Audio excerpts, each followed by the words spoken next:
Hello dear, अस्सलाम वालेकुम। तो आज आपका भाई दोबारा आपके सामने हाजिर है। हम आपकी favourite company the Searle company limited के साथ हाजिर हैं। कई भाइयों ने गुजारिश की कि सर्ल लिमिटेड कंपनी पे एनालिसिस करें, फंडामेंटल और टेक्निकल दोनों। तो आज उनके काफ़ी ज़्यादा भाइयों ने गुजारिश की थी, तो उनके इस गुजारिश पे हम आपके सामने लेके आए हैं द सर्ल कंपनी लिमिटेड। अच्छा, सबसे पहले इसका फंडामेंटल एनालिसिस स्टार्ट करने से पहले मैं आपसे कहता हूँ कि आप मुझे सब्सक्राइब करें। ऑलरेडी आप लोगों ने 500 सब्सक्राइबर कर दिए हैं और होपफुली इससे ज़्यादा ही होंगे। और इतने कम पीरियड में आप लोगों ने इतनी मोहब्बत दिखाई है, उसके लिए बहुत शुक्रिया। आज है 16 दिसंबर, सैटरडे, और 3:05 PM पे मैं ये एनालिसिस कर रहा हूँ। द सर्ल कंपनी लिमिटेड आज की डेट में, मतलब कि फ्राइडे को, ये 61.19 पे ट्रेड हो रहा था। और इसके अगर हम ईयर टू डेट चेंज की बात करें, इसका 3.94 ईयर टू डेट चेंज है। पी रेशो बहुत ही फारिग पी रेशो है, 57.19। Year to date 1 year change negative में है। और पी रेशो इतनी फारिग क्यों है, उसकी बात हम आगे करते हैं।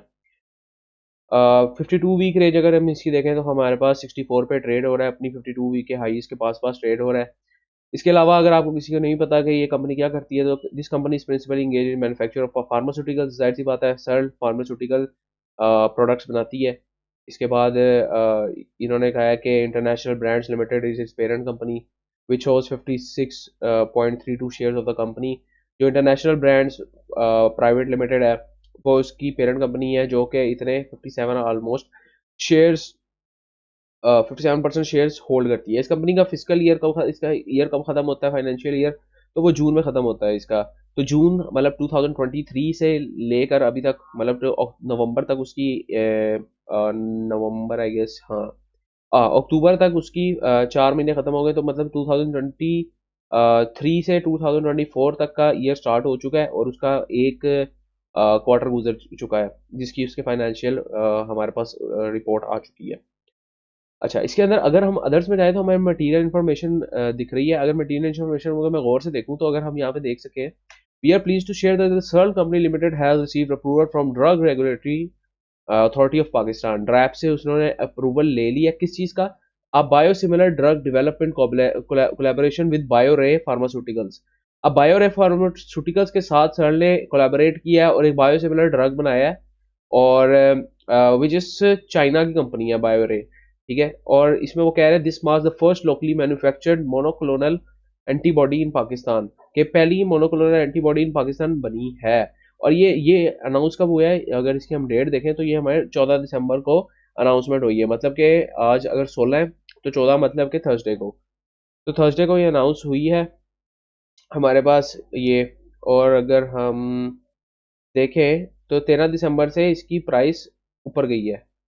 मतलब कि इसकी प्राइस 58 से 61 तक चली गई है इस न्यूज़ के बाद, 13 से 14 के दरमियान। अब इसके मैं फंडामेंटल एनालिसिस तो कर रहा हूँ, इसका टेक्निकल एनालिसिस भी करूंगा कि किस प्राइस पे अगर इसको खरीदना चाहिए तो किस प्राइस पे खरीदना चाहिए, और मैं खरीदूंगा कि नहीं खरीदूंगा आगे से, जो आपको सजेशन दे सकता हूँ मैं, कि ये मेरा पसंदीदा स्टॉक है कि नहीं है, और मैं इसको एज ए इन्वेस्टर खरीदूंगा कि नहीं, और इसको एज अ इन्वेस्टर, मतलब डिविडेंड्स के तौर पे खरीदूंगा कि नहीं, इसको बोनस शेयर के तौर पे खरीदूंगा कि नहीं। आप लोगों को इसको एज अ स्विंग ट्रेडर या इंटरडे ट्रेडर खरीदना चाहिए कि नहीं। अच्छा, तो फ्री फ्लोट की बात करें तो 40% फ्री फ्लोट हमारे पास है, जो कि अच्छा खासा फ्री फ्लोट हमारे पास है। इसके अच्छे खासे ट्रेड्स मार्केट में ट्रेड हो रहे हैं। 60% शेयर होल्डर स्पॉन्सर्स ने होल्ड किए हुए हैं शेयर्स। अगर इसके डिविडेंड्स की बात करें तो ये कोई खास डिविडेंड्स नहीं देते कंपनी। अगर हम इसको यहाँ पे मैं आपको दिखाऊं, तो पहले ये देख लें, ये इसके प्रोडक्ट्स हैं। इसके कुछ प्रोडक्ट्स इन्होंने एल्डोमेट, इस तरह की कोई दवाइयाँ वगैरह हैं इनकी प्रोडक्ट्स में। अगर डिविडेंड्स की बात करूँ तो इसकी डिविडेंड यील्ड्स बहुत ही फारिग है। इसकी डिविडेंड पर शेयर बहुत फारिग है, कोई डिविडेंड नहीं देता इतना कोई खास। और इसकी हिस्ट्री में भी कोई हमें डिविडेंड इतना देखने को नहीं मिला। इसके बाद अगर हम यहाँ पे देखें तो बोनस शेयर तो रेगुलरली ये देता होता है। यहाँ जिसने at a premium of 25 rupees पर शेयर, इन्होंने राइट शेयर दिया, फिर 25% बोनस शेयर दिया, फिर 20% डिविडेंड दिया 2021 में, और उसके बाद से अभी तक नहीं दिया डिविडेंड। 30% बोनस शेयर भी दिया। बोनस शेयर रेगुलरली तकरीबन दे रहा होता है, या बोनस शेयर या राइट शेयर। तो अगर कंपनी के बोनस शेयर राइट शेयर्स की बात करें तो बोनस शेयर राइट शेयर्स के हिसाब से कंपनी अच्छी है, डिविडेंड्स के नहीं देती, इसलिए इसकी पीई रेशो बहुत ज़्यादा है, डिविडेंड्स नहीं देती इसलिए। मतलब इसका मतलब ये है कि आपको कंपनी के 1 रुपया कमाने के लिए 57 to 58 रुपीज़ इन्वेस्ट करने पड़ेंगे, जो कि मेरे हिसाब से एक इन्वेस्टर के लिए अच्छी बात नहीं है। लेकिन अगर आप स्विंग ट्रेडिंग करते हैं या इंट्रा ट्रेडिंग करते हैं तो मेरा टेक्निकल एनालिसिस जरूर देखिएगा उस पर। अभी मैं टेक्निकल एनालिसिस वीडियो के बाद पोस्ट कर दूंगा। अच्छा, यहाँ पे अगर हम देखें तो ये हमारे पास एक खुशखबरी दिख रही है कंपनी के लिए कि उसने monoclonal antibodies first time Pakistan में इंट्रोड्यूस की हैं। तो इसकी वजह से हमें शेयर में थोड़ी हलचल दिखती नजर आ सकती है। फाइनेंशियल रिजल्ट की बात करें तो हमारे पास अक्टूबर 27 को जो फाइनेंशियल रिजल्ट आया है उसमें थोड़ी हम अगर डिस्कशन कर लें तो वो बेहतर होगा हमारे लिए। अगर ईपीएस की बात करें तो हमारे पास अर्निंग पर शेयर जो पिछले इसी ड्यूरेशन में पिछले साल जो हमारे पास अर्निंग आई थी वो 0.53 आई थी, और इस साल हमारे पास उसी ड्यूरेशन में मतलब एक क्वार्टर में अर्निंग आई है 0.83।